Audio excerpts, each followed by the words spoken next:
So you've had a few trials and tribulations in the last few episodes with the Wicked Witch. Yes, we have. Defeating yourself for courage. Facing your ultimate fear, Charming's ultimate fear, which is failure. You know, he's a very proud man, so he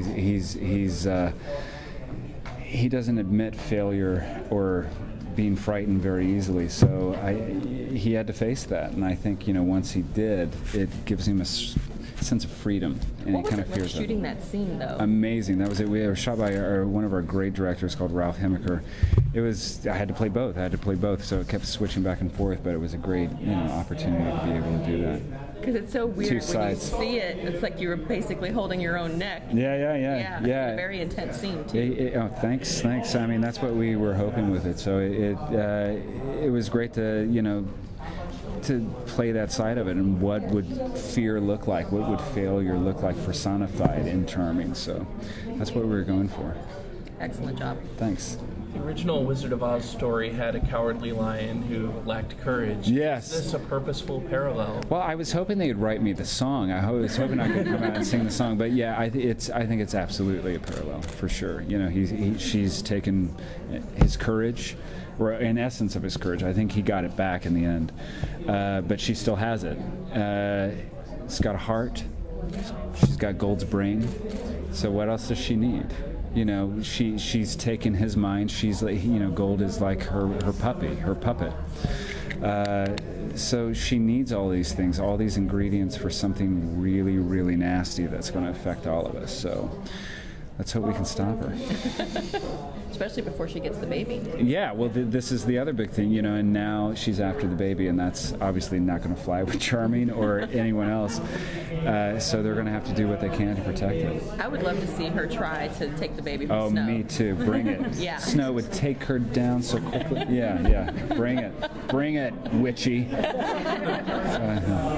it seems like, you know, on the more domestic side, there's a lot more interesting things now that, you know, Henry kind of remember anything and trying to be the grandpa. Yeah. But, taking him driving, which was very ill. Never ever letting Jared drive my car in real life. Never. So, you know, can we talk about a little bit about sort of the balance of the more mundane, everyday sort of explorations of the relationships underlying these sort of... Yeah, I mean, it's kind of interesting because it's like there's never anything mundane that goes on in Storybrooke ever. Or in Fairy Tale Land, there's always like something going on. But, you know, the relationships, of course, you know, that's what's so great about playing characters on TV is that they just keep growing, they keep changing, they keep deepening.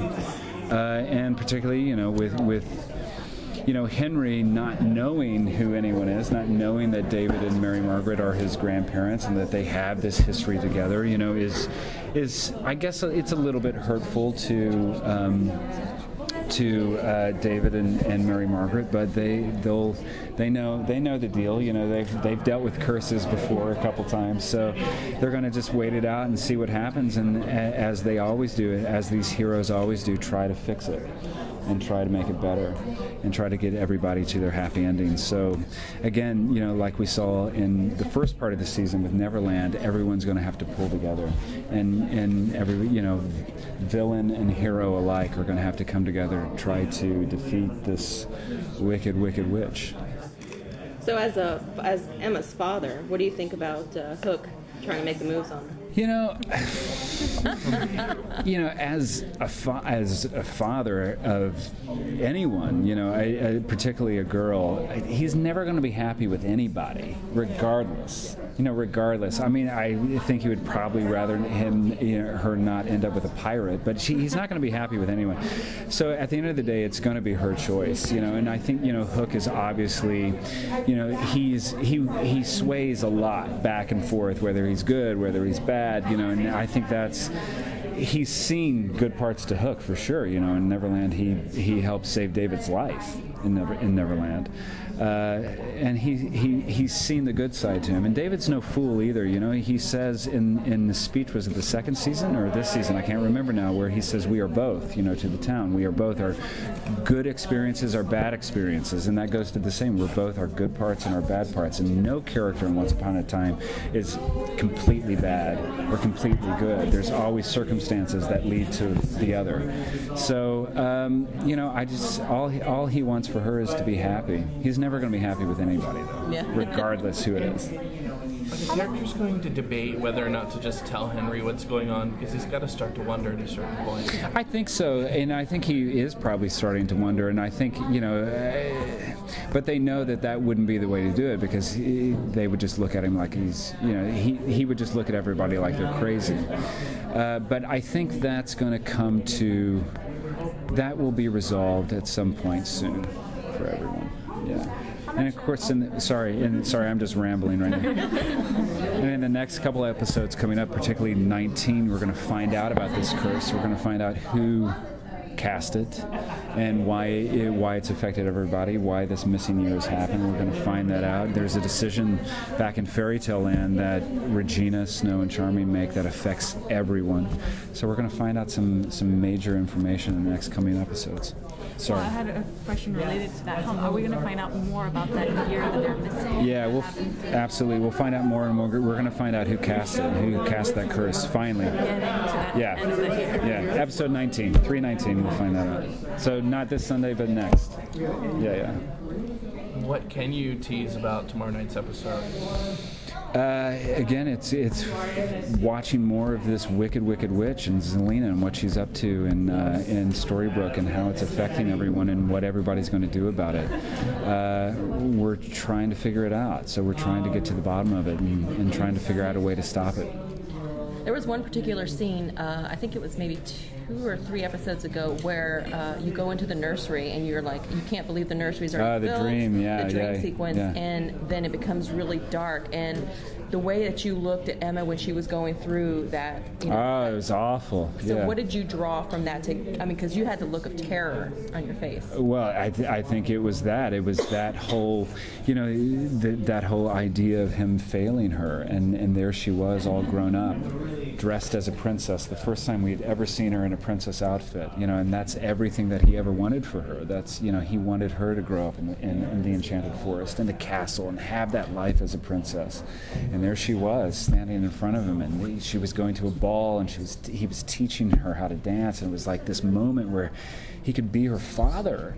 And then she was just being ripped away from her. I mean, that's terror. I mean, that's terror for him for sure. It was a really emotional scene, and it was something that just stuck in my head. Thank you. Yeah, it was. In fact, that was my one of my favorite scenes from that whole episode. When I read it, and it was the opening scene to the whole episode. I thought Eddie and Adam just did a great job. I mean, it's a great scene for both those characters.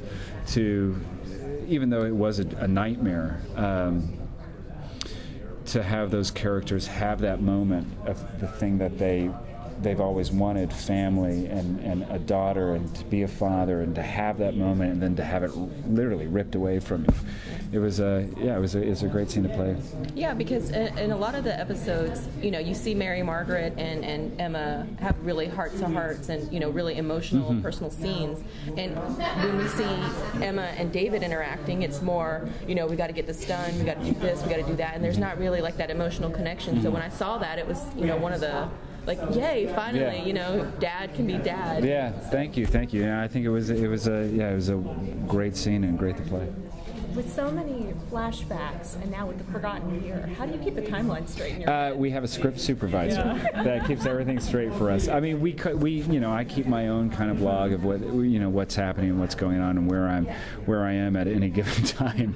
But, you know, of course, you know, the nature of filming, you film out of the sequence all the time, and you don't really quite know what's happening from day to day. So you just have to keep it straight, and we have a lot of people around us that help us do that.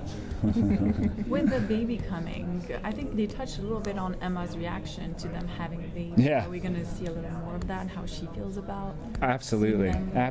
Yeah, that's going to be coming, and you'll see how she reacts to that, and absolutely, that'll be in the next few episodes.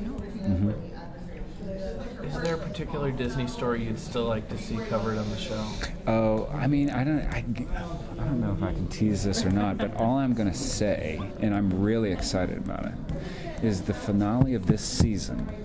Just wait to see who you meet. That's all I'm going to say about it, and I'm very excited about it. Is it Olaf?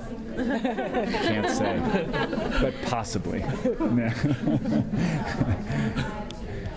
One of the other things that kind of hasn't been addressed, at least not in the more recent episodes, are the townspeople being turned into flying monkeys. And Yeah. do we get to see kind of? That seems like it would be a pretty big campaign to try and go free those people. Is that gonna be... Yeah. Well, it's hard to talk about this without giving things away, but things hopefully in that area will be dealt with and resolved in one way or another. Will you get to meet Emma's almost fiance, who is also a monkey, who is also a lizard? You know what? Charming has no interaction with him whatsoever. So, not at this point. But who knows what could happen on Once Upon a Time next season. Anything could happen. Can you talk about how the loss of Neil is still being felt by everybody? I think it was a huge loss and a huge shock, and I think it's on everybody's mind, and it also makes everybody even more determined to fix this and get rid of this witch, get rid of Zelina, and come back as a family. You know, it's just like we're all trying to get to that happy ending. We're all trying to get to that point where we all can be together and be happy, or everybody be happy in their own individual lives. So, I think it's a huge loss that's felt with everybody, and it's also a huge driving force. Anything else? I'm going to ask, since you're talking about the finale, Once Upon a Time tends to kind of reset each season and have something new or new theme coming. Is that where this? It's not going to disappoint you this time. Yeah. Always. Reset button. Yeah. Well, thank you so much. Thank you guys. Love the show. Thank you very much.